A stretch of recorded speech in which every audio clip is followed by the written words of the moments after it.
Hi, this podcast is a conversation between aspiring students and successful alumni about their core beliefs beyond their careers. Today, we are welcoming Henrik Karmo, class of 1997, and Rasmus Rim, class of 2026. Hi, Henrik. Hi. Nice to have you. Well, first of all, how has your summer been so far? Well, it's been great, thanks. I was just sort of trying to remember whether there was any summer that felt so long, because I think like it got warm like quite early. There was a hint of like summer already somewhere in April, and so it was like, great. Just I have had a wonderful summer. How about you? So quite nice actually. I just came back from Greece 2 days ago. It's very hot there, like 36 degrees tops. Oh wow! It was quite harsh, but the nature was beautiful and everything. True. Did you do anything particularly exciting or any memorable stuff? Every day of my life is really exciting. No, perfect. I'm just joking. No, I just like sort of had a similar summer routine I have had already for quite a while, which is I go to my summer house, which is like on one of the Estonian islands, for a while, and then stay in Riga actually for a better part of it with a few trips here and there. But I really like the kind of Baltic summers. I don't think really there is any sense in going anywhere, Southern Europe or whatever, especially like, if the weather is so warm as it has been this summer. So long light nights, and people are enjoying the life. It's the season to be in the Baltics, I think. Oh, fun. So do you spend most of your time in Riga? I actually split my time between Berlin and Riga. So I'm I'm very rarely in Estonia. So right. I'm kind of somehow have taken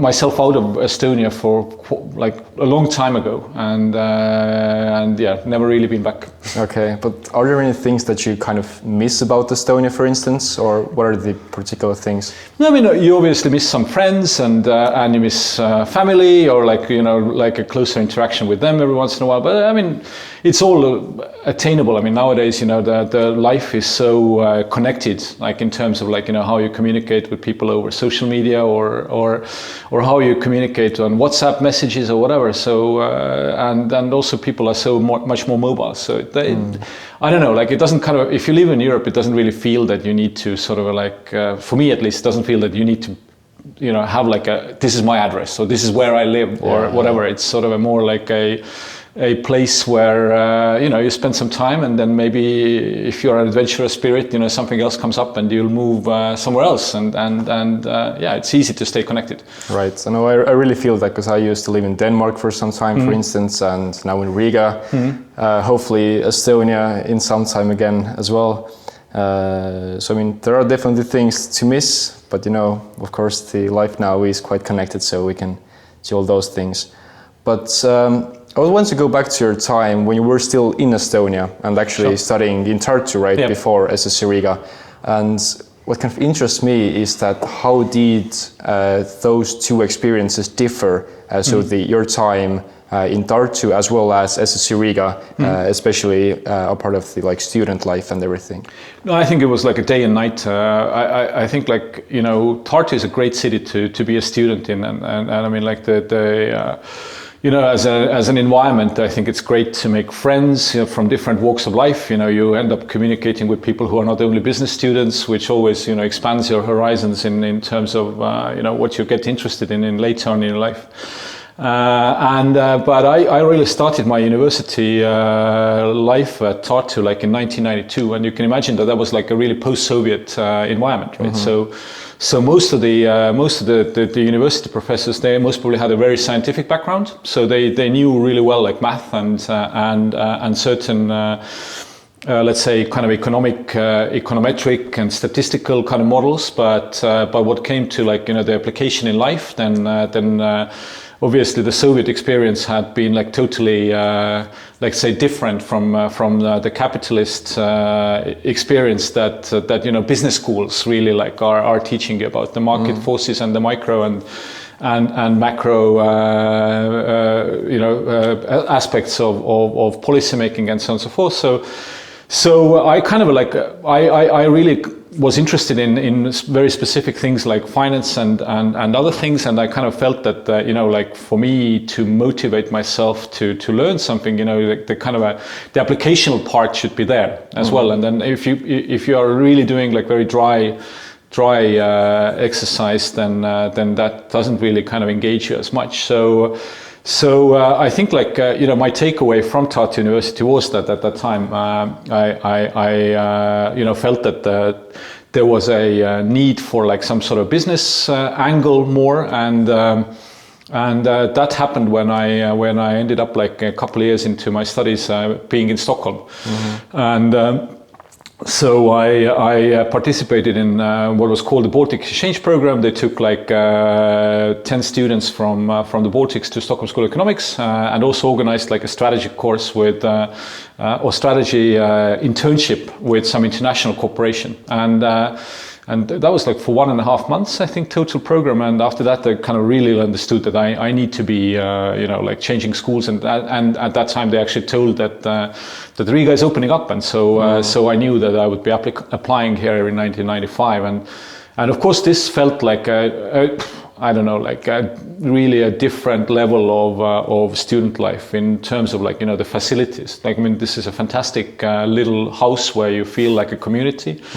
I think, the computer lab that existed here compared to what we had at Tartu University. I mean, maybe in the IT department of Tartu University, they had proper computers, but we as students, the economic students, we didn't really have access to any proper IT tools, and of course, like I think the biggest factor for me was really this international atmosphere as well. I mean, it was different people, different experiences, different countries, all that mix really. Again, like sort of gave a different like life experience. Right. And yeah, I mean, like back in '95, possibly, if I would be born like later, I would have ended up like in some other university abroad, right? So, sure. but at that time, let's say the opportunities were more limited. Right.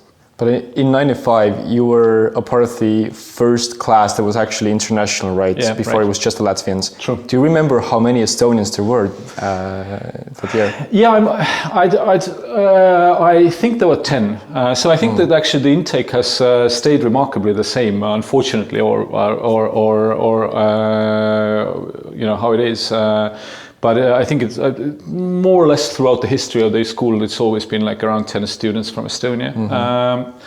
And yeah, it was a really kind of a fun group. I think actually there was a sort of self-select group that was a little bit older. So like several of my course mates had studied before. So like a good friend of mine who was joining at the same time, who was from the same high school as I was, from Tallinn.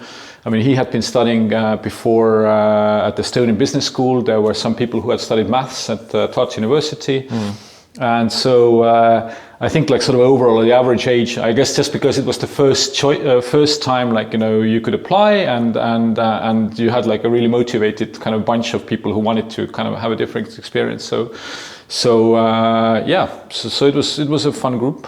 Right. I mean, I would say that like today, I mean, most people are coming here straight out of high school, right? Of course, there are a few exceptions, but still the majority of them.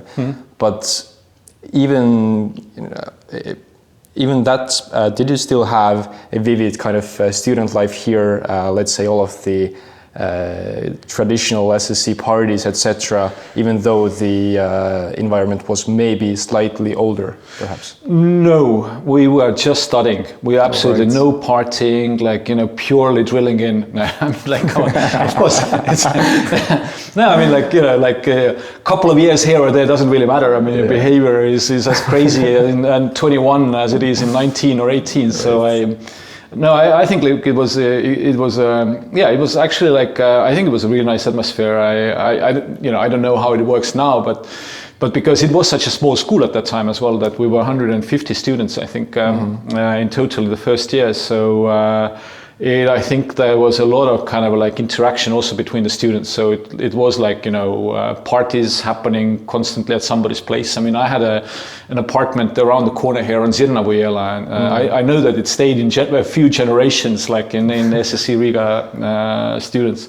Right. And that was like, I think we had like a 50 square meter apartment, and I think at some party there was like 50 people there or something. So it was like out of like 20 stayed overnight or something like that. Right. So we had like some pretty good times. Definitely. I don't think that the generational difference is that big. Yeah. Yeah. Well, I guess nothing has changed since then. And I mean, we still have the 150 people per course even now, pretty much. We had 100 people per course, and the first year was 50 people. So we had 150 people only in the total of university. I see. So it was like a sort of a smaller. So I guess that has grown a bit. Yeah, exactly. It has grown a bit. Yeah. But still 12 Estonians this year, for instance. So the number hasn't changed either, and I guess all of the student life, of course, as well. But a part of the parties, were there any organizations already back then? I mean, now we have, for instance, I don't know, debate society, and different committees focusing on sports, events, etc., and investing and so on. Were you part of any?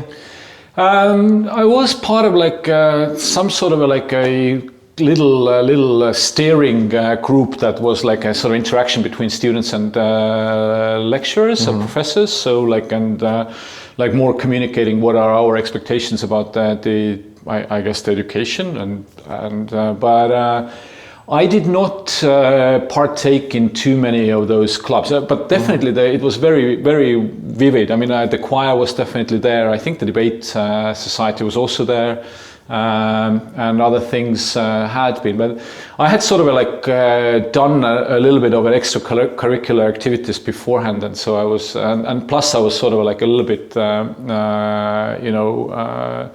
how would I say, also more engaged or a little bit engaged in work life. So I didn't really, do that much. Sure. But how did studying at SSER Riga change your personality and your values and your goals? Of course, you were already in the path of going into finance and all that since you had studied it before. But was there anything about your SSC time that changed you? Hard to say. I think, most probably in life, there's nothing which really changes you fundamentally straight away. It's more incremental things that happen, that are environmental effects on you, right? So definitely, the people you meet, in this particular environment, or how your life evolves from here with the skills that you acquire, and then with that, let's say, outlook of, let's say, slightly more international, and maybe not being so much focused on your home country, but actually thinking of a slightly wider terms. So I think that openness, in a sense, that I became positively less nationalistic, and I think definitely, if you think also back in the early 1990s, so if I think this kind of a national story was still being invented, the post-Soviet, the trauma of part of the population who was Russian-speaking was still quite, let's say, strong. I mean, in a way of how citizenships were handed or not handed, and I think here in this environment where you had both, Russian-speaking students, Latvian-speaking students, Estonians, Lithuanians, and all mix of life, I think that really helped to also understand that, this societies consist of very different, group, but we're all the same.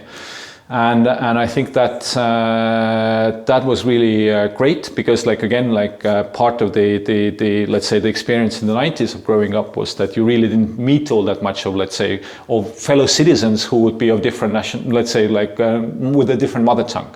Sure. And I think that was really important for me, and I think that openness to people from different walks of life, and thinking sort of beyond your own patch of garden is really important. That is cool, yeah. So I guess you could say that SSE definitely wasn't a waste of time for you. Absolutely not. No, I mean I definitely enjoyed every day I was here, and I was here most of the days, and that was all great fun. And then I'm sure the students now have as much fun as we did, and yeah, it's really important, I think, as a student experience, is not to kind of embrace it in all ways, like in a sense that you build a lot of important friendships at the university. Of course. But how do you think that you have changed maybe in the past 20 years, so like in a longer spectrum of time, and what is something that maybe you have learned about yourself that you maybe didn't realize back then when you were still sitting here in the classrooms instead of coming only in for the podcast and maybe some guest lectures? Sure. No, I think definitely there's I think, when you're young and you start your career, you expect everything to happen straight away, almost, like, especially at that time. I think when I started, I think it's most probably the same now because of the internet era, and everybody can start a company and so forth. I mean, like at that time, maybe if you were thinking about the finance where I started working in, there was a lot of kind of a do-it-yourself type of business building. Like the banks like Hansa Bank or like larger banks in Lithuania or Latvia, they basically hired people who knew nothing. There was nobody who had created products that they were creating, right? Mm-hmm. So I think that atmosphere of real entrepreneurship was really cool, but it it also meant that there was a lot of kind of I think expectation that things happen quite quickly, and that of course changed over time. Like when the market sort of settles, becomes more structured, and less opportunities, and companies change. And I think like what the biggest sort of thing I have learned, what has changed in me over the last 20 years is patience. Like I really have become much more patient in terms of building companies, rather than, let's say, being more like transactional, like, thinking, okay, like, this is my project, I'm going to end the project, and that's like when is my payday. But more than understanding that you are really building something that can take maybe 20 years to mature, or to get where you want it to be, and you just need to trust your vision and your instinct that you're doing the right thing, and just continue doing it. And of course, like, it's, if you are kind of focused on how to basically get the results in 3 years, even like in a project like Indexo, it's absolutely nothing. It's 3 years is nothing in the lifestyle, in the life cycle of such a company. Basically, it takes like a lot of staying power, in some sense that you need to really understand that you're in for the long haul. Right. And I think that's really like something that has changed, and I don't think that I could have studied it, but it was more like the life experiences and the work experience I had brought me to that moment when I kind of realized that that's what I want to do. Of course. Like yeah, like sort of in a way, like look beyond, let's say, the kind of a quick result type of mentality. But then, considering all of those experiences that you have had that have led you to be, for instance, more patient, and I'm sure other things as well, then what are the things that maybe made you change in some way personally as well? And that could be, I don't know, your routines, for instance, and your habits and what you do daily. What has changed regarding that? Like, if I would say, I'm sort of generally like I can't say that I love routine all that much, and it's actually been quite important for me to always keep a sort of a decent life-work balance. So I kind of feel that actually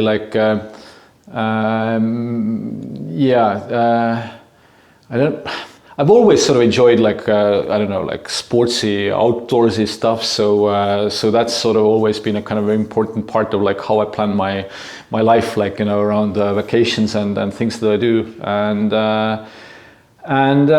But yeah, I think like patience really, like if I'm thinking like what has changed me, like of outside of work experience, what has changed me most probably that's parenthood, because that's like a sort of totally different experience that, you know, which is like everything is outside your control a little bit, like, and you really like sort of accept, you become much more accepting in terms of that you need to, you know, be there and do your things and yeah, so. Yeah, but otherwise it's not like that I one day started doing yoga or meditation and then that sort of like suddenly opened up like kind of totally new pathways for my consciousness. Of course, but I mean, of course, with time passing, of course, the companies that you have co-founded are probably getting bigger and bigger each day, and also you have started parenthood during that time as well, but with all that, how do you actually balance everything? Of course, you mentioned that you try to do the sports and you do your best to have time with your kids and your family as well. But how do you actually achieve that with everything on your platter? Delegation. I mean, like, I think that's the most important thing is that you like, I'm kind of in the most probably enviable position that you have. I've put in harder hours like earlier in my life, and so I'm able to sort of pick and choose a little bit in terms of those things. And of course, like, you know, there are like cycles when you are really extremely busy. I mean, like, I don't know, like in a life cycle of a startup or a company that needs still outside cash flow to you know, push to next milestones.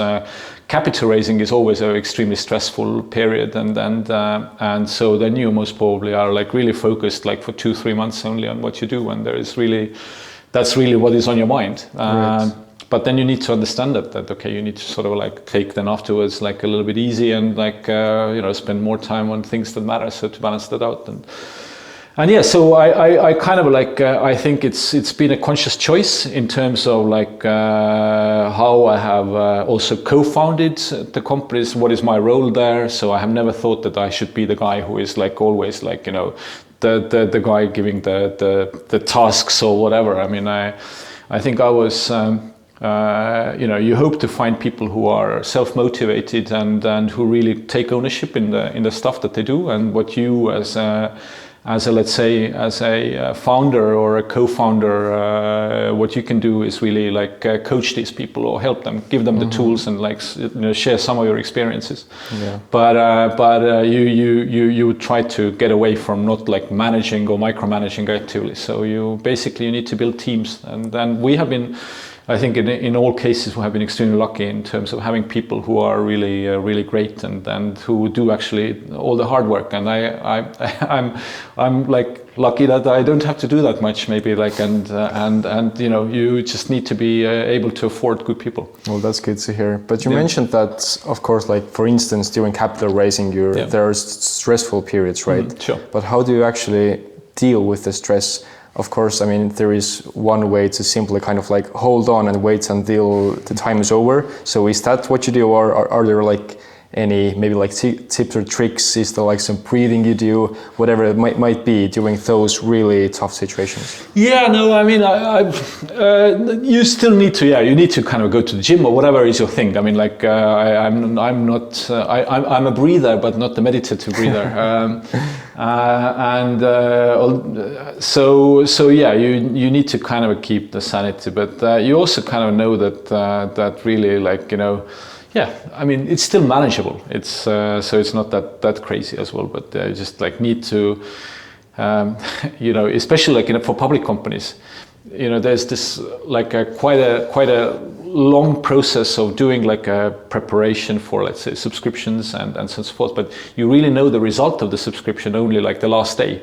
So basically you kind of like are, you know, you understand whether you have made it or not made it, like really like the last day. And so like even like the last 2 weeks, for example, when subscription is open, you just like see some kind of information, but you have no idea. So yeah, so try keeping sane during that time. But no, I mean, it's all manageable, and so I don't really have like any kind of special tips there. I think everybody should sort of see themselves like how they cope with these things. Yeah, I don't know. Okay, but then as your professional life doing quite good. I would say, at least what I see from the internet, and you should trust everything that what is in the internet. 100%, 100%. You should, but let's talk a bit about legacy as well. Right. When you think about your legacy personally and professionally as well, how do you want to be remembered?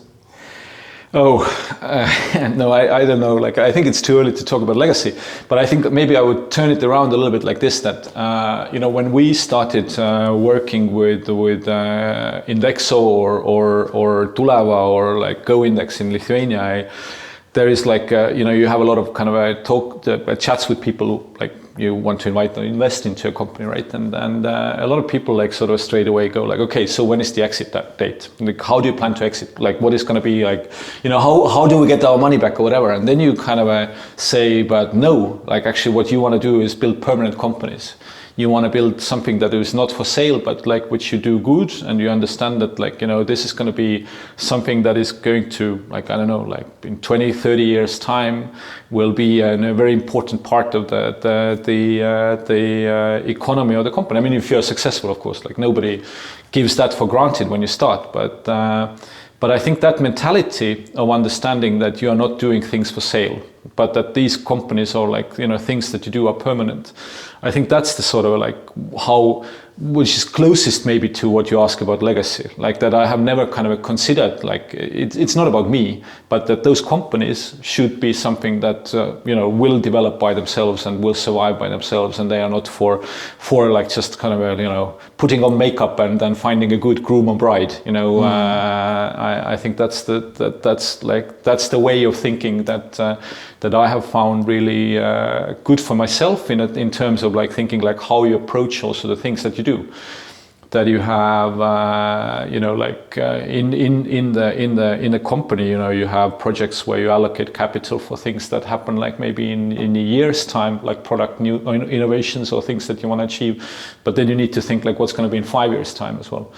And so having that perspective also makes you take like right choices. I think like where you think that you want to be more like a customer-centric company and so on and so forth. And it also allows you to be customer-centric company, maybe like not trying to make profit straight away, but thinking that, okay, it doesn't matter as long as you have money, that you can like, you want to be like, do the right thing.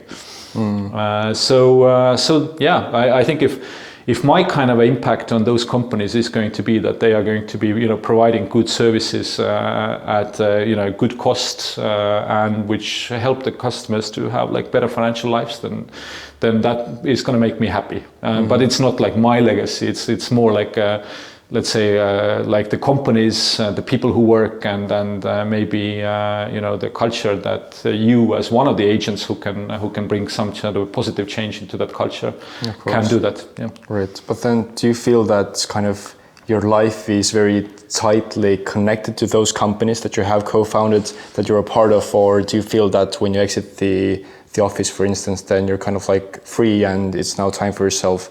So I guess my main question here is that is it Henrik /Indexo, for instance, or /Tuleva, pretty much the same thing and like interconnected, or do you really feel that those are kind of two separate lives of yours? No, they are not two separate lives. I think like, as an entrepreneur or like as a co-founder, and especially if you have like still active role in those companies, you definitely are identifying yourself through those companies, maybe possibly then also the companies become like a little bit like you, right? Because you are, let's say, try to kind of create the DNA that sort of starts replicating and hopefully will not mutate over time too much. But I think really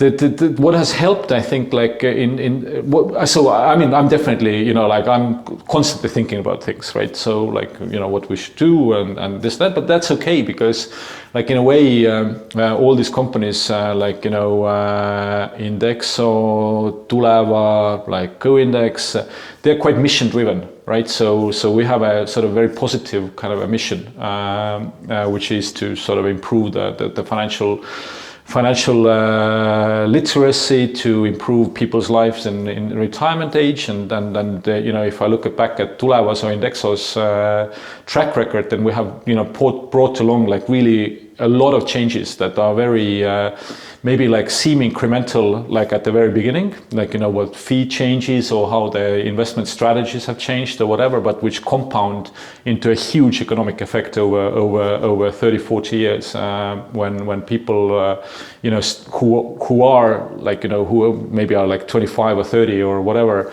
how they save for the retirement. And so, in a way, it's a kind of a nice positive thing to think about. It's not like thinking, okay, like how much profit are we going to make tomorrow? So it's not like a sort of I would think like if I would be thinking about like constantly about that would be wrong. But I think because we are really, like have a sort of mission, and we are really kind of trying to figure out like the best ways how to stick to that mission, then I think it's okay. I think that's it's. For somebody to close the door and live like completely outside of the work that they are doing, I think that should be like a sort of a very paid job, and most probably low paid job. I think even like if you're a high paid executive, you cannot sort of draw a very clear line in sand, between the working hours and non-working hours. Okay. But of course, like I to anybody, I would totally recommend to try to do that. So I think that's really healthy.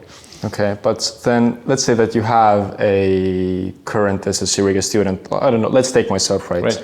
I have tried a bit of time in entrepreneurship as well. Some, like touching about some of the startups too, and coming here and to SSER, I feel like many people are quite maybe like finance focused. So they would like to, I don't know, go into some banks, maybe, I don't know, private equity, M&A, maybe some marketing as well on the side and etc.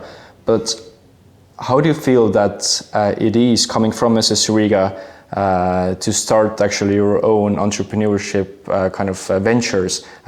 When you started at first, was it frightening, or how did you actually find your path going from SSER to finally starting your own companies?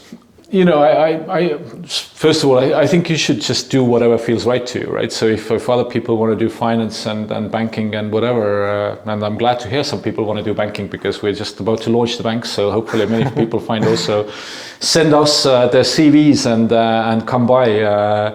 But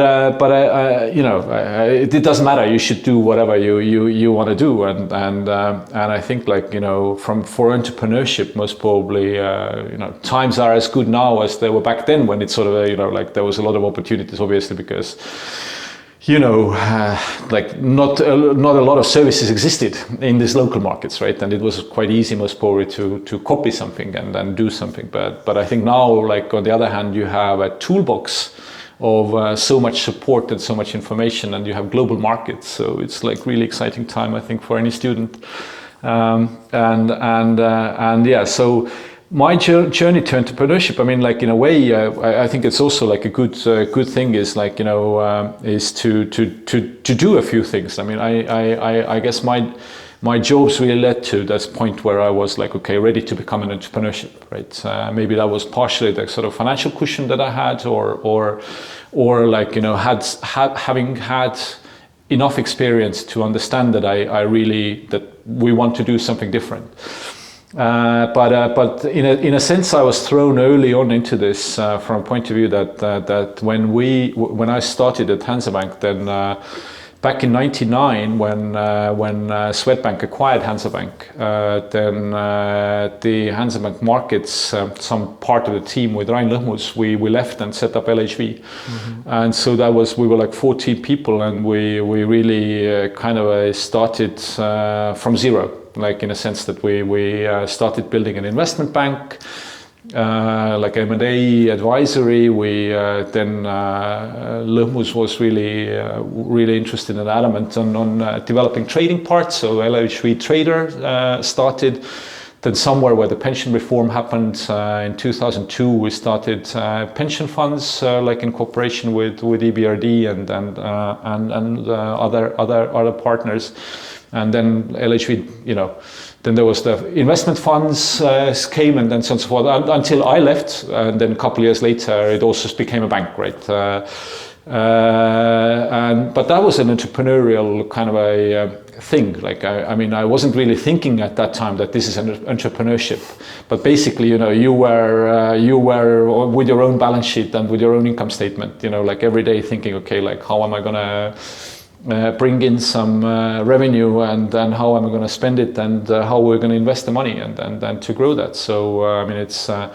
Let's say from the original partnership, there are very few who stayed with LHV, the bank part, but definitely that was a really kind of a let's say a different experience in a way that I really had to feel responsible for the things that I do quite early in my career. So it wasn't like a cushioned, let's say, ladder up, like go from, I don't know, junior partner to like partner to senior partner or whatever. Let's say kind of a consulting firm type of a thing. But and I guess that's sort of a part of not being afraid and feeling quite adventurous about these things was also part of like my later choices, like in terms of how my whatever other things I did in my career. And actually, like in a way, I must say that like I have really had like in my last sort of a whatever, let's call it 30 years of professional life, I have had very few like very kind of a clearly steady paid jobs where somebody else kind of pays my bills, right? So it's always somehow been like that I'm kind of myself sort of responsible for the things that I do.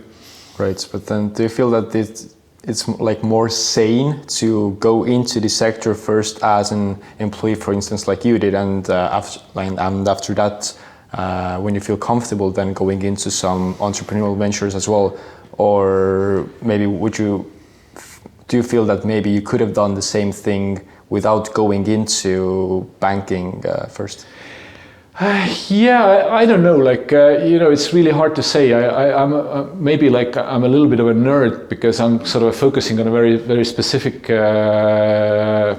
part of the financial industry, which kind of I find interesting, which is the investments, right? Of course, like in that realm there is different ways of being entrepreneur. Like we have these great Baltic startups now, like in trading companies like Latvia, right? Mm-hmm. And all these guys, and if you look at I mean, some of the Tuleva gang has worked at Wise and so on and so forth. So I kind of think that like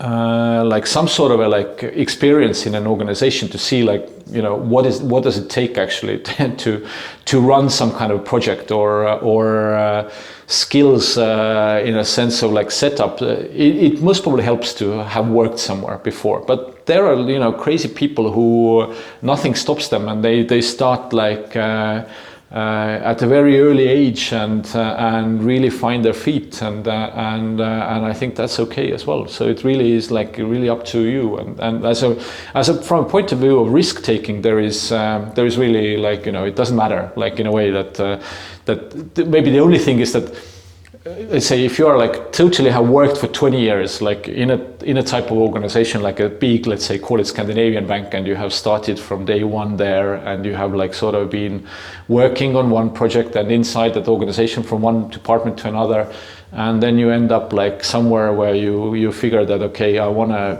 start a company, then maybe a lot of people won't start a company at that time because they feel that they have something to lose. Like in a sense that they have already all that years put into that career, and maybe there is still a chance of having a CEO role or whatever, and I think like getting comfortable, like in a sense, is the enemy of entrepreneurship. That if life is too comfortable, then that can be like an impediment to finding that adventurous spirit in yourself. Right, but I guess that leads me to the last question, which would be that what do you wish your younger self could hear? What advice would you give to a 20-year-old Henrik? I just like go get it. I mean, like, I don't really think that it's sort of such a kind of a cliche as well, but I really don't think that there's anything I would change in my life, to be honest with you, because it's a random walk down, like, different things opportunities that throw themselves on your path. And I think, like, sort of like what really I was, my younger self was always adventurous. So I kind of like, if there was like something, okay, let's do something differently, I was like, okay, sure. Like, I'm gonna go move like to Moscow and do something, or I'll, when we started LHV, I came to Riga and said, like, okay, let's do something here, because like otherwise all of us will be sitting in Tallinn. It's gonna be like too many people. So let's try and build some Baltic business. So I don't know. So I'm in that sense, I don't really know. Maybe I'm not wise enough to give any good advice, but I think like it's just maybe I wish that there would be some kind of better me that would exist at the kind of end of some journey, but I just don't know like whether that's realistic. So yeah, I think like to any young person, I think the advice should be just like, do what you like. I think like sort of really like don't compromise too much in terms of let's say